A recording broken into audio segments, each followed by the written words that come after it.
बिस्मिल्लाहिर्रहमानिर्रहीम। अस्सलाम वालेकुम। ये आपका अपना डिजिटल प्लेटफॉर्म है। मैं तारिक मतीन हूँ।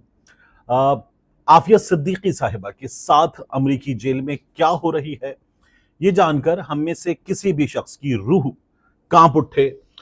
इतने खौफनाक हकायक सामने आ रहे हैं।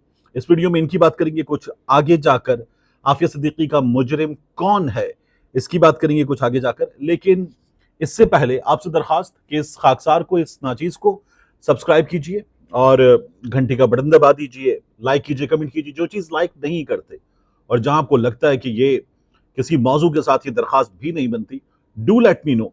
मैं इससे लर्न करता हूँ। और साथ ही अलग न्यूज़ के लिए आपसे दरखास्त, लाइक कीजिए, सब्सक्राइब कीजिए, कमेंट कीजिए, घंटी का बटन दबा दीजिए। अब इस वीडियो के मौजूआत की बात। इस वीडियो में सबसे पहले मुझे जिस चीज़ पर आपसे बात करनी है वो है इकरारुल हसन का। मेरे दोस्त हैं, छोटे भाइयों की तरह है। एक ट्वीट इकरारुल हसन ने ट्वीट किया है। और अक्सर इकरार जो ट्वीट करते हैं ना, वो ऐसा लगता है कि वो एक बैलेंस क्रिएट करने की कोशिश कर रहे हैं। बैलेंस जहां वो तनकीद करते हैं नून लीग पर, नून लीग की लीडरशिप पर, दीगर सियासी क़यादत पर, इस्टेब्लिशमेंट पर, वहीं तनकीद करते हैं इमरान खान साहब पर, उनकी जमात पर, उनके फॉलोअर्स से सवाल करते हैं। इकरारुल हसन ने एक ट्वीट किया, शायद अपना यही बैलेंस क्रिएट करते हुए। और इकरारुल हसन ने ट्वीट करके कहा कि मरियम नवाज साहिबा की जाती जिंदगी पर हर तरह की गंदगी उछाली गई और आज खान साहब और उनकी अहलिया पर वही गलाजत थोपी जा रही है। तब पीटीआई के दोस्त मरियम साहिबा का तमस्खुर उड़ाते थे, आज नून लीगी अहबाब खान साहब का तमाशा बना रहे हैं और दायरों का सफर जारी है। ये इकरारुल हसन ने एक बार फिर कि हम तो यही करते रहे हैं, हमारे यहां यही होता रहा है, ये एक बार फिर बात करने की कोशिश की है। एक अदद बैलेंस क्रिएट करने की कोशिश की है अपने तय। अब इसमें प्रॉब्लम क्या है? इस बैलेंस में सबसे बड़ा प्रॉब्लम यह है कि इकरारुल हसन जहां मरियम नवाज शरीफ साहिबा की बात कर रहे हैं, वहां बताएं मुझे कि कहां हमने ये देखा हो कि मरियम नवाज शरीफ साहिबा के बारे में, उनके किसी माजी के वाक़े के बारे में, उनकी ज़ात के बारे में, उनके किसी निजी फेल के बारे में, उनके किसी इनफरादी फेल के बारे में हमारे यहाँ टेलीविजन चैनल्स पर प्रोग्राम हुए हों, गंदे प्रोग्राम्स हुए हों। हमारे यहाँ जिस तरह से शाहजेब खानजादा ने खावर फरीद मानिका को बिठाकर प्रोग्राम किया, जिस तरह से टेलीविजन चैनल्स ने उसको डिस्कस किया, ये सब हुआ हो। जिस तरह से हमारे यहाँ यूट्यूब पर बैठकर वो मुबशिर लुकमान हो, दीगर यूट्यूबर्स हो, सहाफ़ी हो हमारे, उन्होंने जिस तरह से बुशरा बीबी के बारे में प्रोग्राम किए, जिस तरह से शहबाज शरीफ ने, मरियम नवाज ने, नून लीग की लीडरशिप ने ये तमाम चीजें की हैं, वो तमाम चीजें की गई हों मरियम नवाज शरीफ साहिबा के साथ। जिस तरह का तर्ज अमल हमें देखने को मिला है बुशरा बीबी के खिलाफ, वो मिला हो मरियम नवाज शरीफ साहिबा के खिलाफ। बुशरा बीबी के बारे में अदालतों में गंद है, टेलीविजन पर गंद है, सोशल मीडिया पर गंद है। और नून लीग के बड़े बड़े लोग, जिस तरह से मैं मिसाल दूं आपको राना तनवीर की, उन्होंने बुशरा बीबी का नाम लेकर ऐवान में खड़े होकर जितनी घटिया जबान का इस्तेमाल किया था, मुझे बताइए कोई एक मिसाल हो कि मरियम नवाज शरीफ साहिबा के साथ ये सब कुछ किया गया हो जो बुशरा बीबी के खिलाफ किया जा रहा है और मुसलसल किया जा रहा है।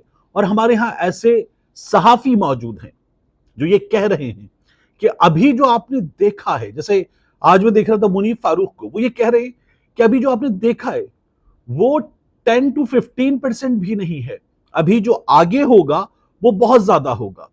यानी बुशरा बीबी के बारे में वो हाजरा खान पनेजई जिसने ये दावा किया था कि वो इमरान खान से किसी हवाले से, और ये उसका दावा है, मुताल्लिक रही और इमरान खान को वो जानती है, उसने भी एक इंतहाई घटिया किस्म की गुफ्तगू और चीजें की बुशरा बीबी के बारे में। यानी तुम ये दावा कर रही हो कि तुम 2011 से 2014 तक इमरान खान से कोई ताल्लुक रखती थी और उस ताल्लुक के नतीजे में तुम इमरान खान के बारे में कुछ बता रही हो, तो ये तो शायद मुमकिन है कि तुम्हें कुछ मालूम हो। लेकिन तुम बुशरा बीबी के बारे में जानती हो, ये मुमकिन नहीं है। और तुम बुशरा बीबी के बारे में भी शुरू हो जाओ जिस तरह से बाकी तमाम लोगों ने किया। क्या ये मरियम नवाज शरीफ के साथ हुआ? नहीं हुआ। क्या सोशल मीडिया का, टेलीविजन का, बाकी तमाम रिसोर्सेज का इस्तेमाल हुआ? नहीं हुआ। क्या पाकिस्तान के सरकारी टीवी का इस्तेमाल हुआ? नहीं हुआ। मरियम नवाज शरीफ साहिबा को जो मुखालिफिन मिले वो बहुत बेहतर मिले, और ये शरीफों का हमेशा का कारनामा है। मैंने आपसे पहले भी अर्ज किया था, मौलाना समीउल हक मरहूम, उनके बारे में एक मैडम ताहिरा नाम की खातून आ गई थी जिन्होंने घटिया तरीन गुफ्तगू की थी मौलाना समीउल हक के खिलाफ उस वक्त जब वो मियां नवाज शरीफ को टफ टाइम दे रहे थे। मोहतरमा बेनजीर भुट्टो, उनकी जहाज से जो तस्वीर गिराई गई, बार बार रिपीट की जाने वाली चीज है, लेकिन हमारे यहाँ लोग ये भी भूल जाते हैं घटिया तरीन काम किया गया था, अगेन शरीफों की जानिब से किया गया था। जमाइमा खान पर टाइल्स चोरी का इल्जाम और उल्टी सीधी बातें किसकी जानिब से की गई थी? फिर उसके बाद ये लोग जो आज रेहाम खान को सच्चा मानते हैं कि रेहाम खान ने अपनी किताब में लिखकर काफी कुछ बता दिया था, यही लोग पहले जब रेहाम खान इमरान खान की जिंदगी का हिस्सा बनी तब रेहान खान पर भी हमले कर रहे थे, और बाद में इन्होंने रेहाम खान की पीठ थपथपाते हुए कहा था लिख किताब।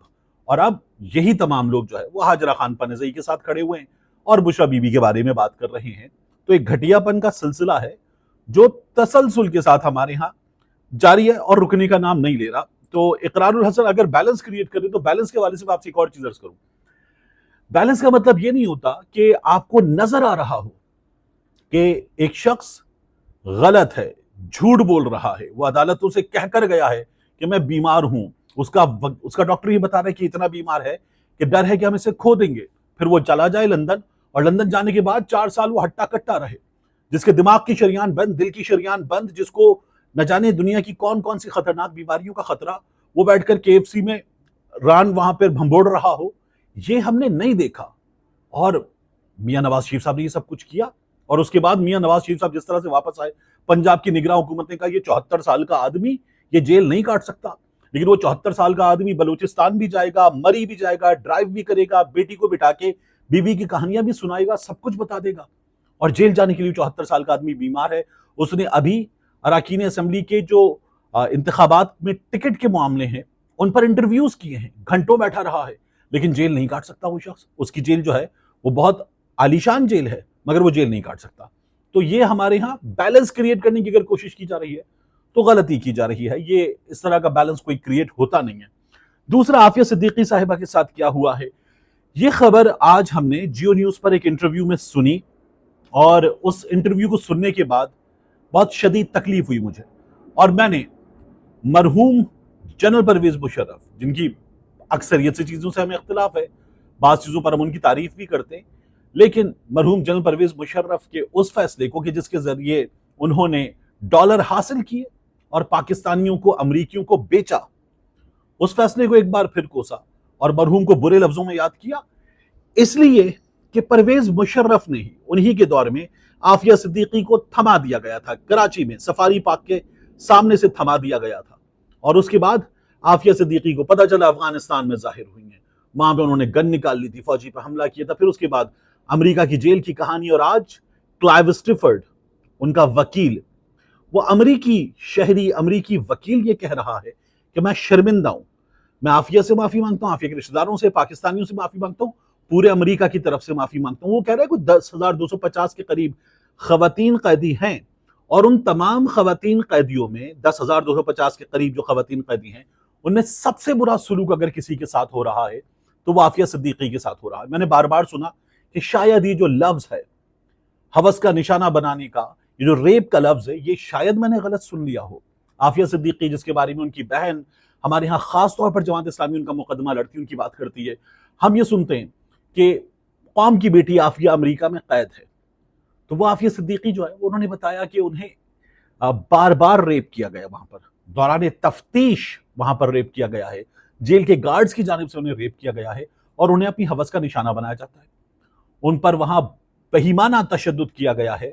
और हम क्या करते, आफिया हम शर्मिंदा हैं, हमारे हुक्मरान आफिया को नहीं ला सके, हम इस तरह की कहानियां दोहराते हैं। सेनेटर मुश्ताक साहब, इनके साथ तलहा महमूद, फजलुर रहमान की जमात के, आफिया सिद्दीकी की बहन, ये लोग दूसरी बार अमेरिका गए हैं, और क्लाइव स्टिफर्ड ने वो तमाम कहानी खोल कर रख दी है और उसने माफी मांग ली है। आफिया सिद्दीकी के साथ ये सब कुछ हो रहा है। मुजरिम कौन? इब्तिदा होती है मुशर्रफ से, उसके बाद आसिफ अली जरदारी की हुकूमत, और वो हुकूमत जिसमें ड्रोन हमले होते थे और ड्रामा किया जाता था कि ठीक है हम शोर कर देंगे, जरा सा आप जारी रखिए, وہ سلسلہ جاری تھا. اس کے بعد میاں نواز شریف کی حکومت, مشرف مجرم, آصف علی زرداری کی حکومت مجرم, میاں نواز شریف کی حکومت مجرم, عمران خان جنہوں نے وعدہ کیا تھا کہ میں سب سے زیادہ اس پہ کام کروں گا, ابھی تک نہیں کیا گیا کچھ لیکن میں کروں گا, عمران خان مجرم عافیہ صدیقی کے. کیونکہ جب عمران خان ڈونلڈ ٹرمپ کے سامنے بیٹھ رہے تھے تو ایک پاکستانی خاتون صحافی نے بھی کہا تھا عافیہ صدیقی پہ بات, اور ویڈیو موجود ہے عمران خان نے کیوں کیا, اور اس کے بعد منع کر دیا گیا تھا. عمران خان نے بھی وہ وعدہ جو کیا ہوا تھا کیپٹل ٹاک پہ بیٹھ کر حامد میر کے سامنے کیا تھا, وہ وعدہ عمران خان نے بھی پورا نہیں کیا. اس کے بعد شہباز شریف آئے, وہ حکومت تو کسی کام کی حکومت تھی نہیں, اور یہ جو حکومت ہے کاکڑ حکومت جو ناجائز ہے, غیر قانونی ہے, غیر آئینی ہے, زائد المیعاد ہے, اس حکومت سے کیا بات کرنی. اب اگلی حکومت آئے گی تو اب یہ جو کچھ پیش رفت ہوئی ہے, کچھ حقائق ہمارے سامنے آئے ہیں, روح فرسا حقائق ہیں, ان کو کم از کم لے کر عافیہ صدیقی کا مقدمہ ایک بار پھر لڑنے کی کوشش ضرور کرنی چاہیے اس قوم کو جو دعوے دار ہے کہ جی یہاں پر جب مائیں بہنیں بیٹیاں خط لکھتی تھیں وہ خط پہنچتا تھا, اور عرب کے حکمران جو تھے, مسلمان حکمران, وہ تڑپ اٹھتے تھے, محمد بن قاسم کو بھیجتے تھے. تو کیا آج عافیہ کسی محمد بن قاسم کا انتظار کر رہی ہے؟ کیا آج عافیہ انتظار کر رہی ہے کہ اس سرزمین سے کوئی اٹھے گا جو اس کا مقدمہ لڑ سکے گا؟ کوئی نہیں اٹھے گا. ہمارے ہاں یہ ڈرامے بازیاں ہیں, اور ہمارے حکمران اکثریت سے, بلکہ میں لبرٹی لیتا ہوں اکثریت سے نہیں, تمام کے تمام پٹھو حکمران ثابت ہوئے ہیں. ملتے ہیں انشاءاللہ آپ سے اگلی ویڈیو.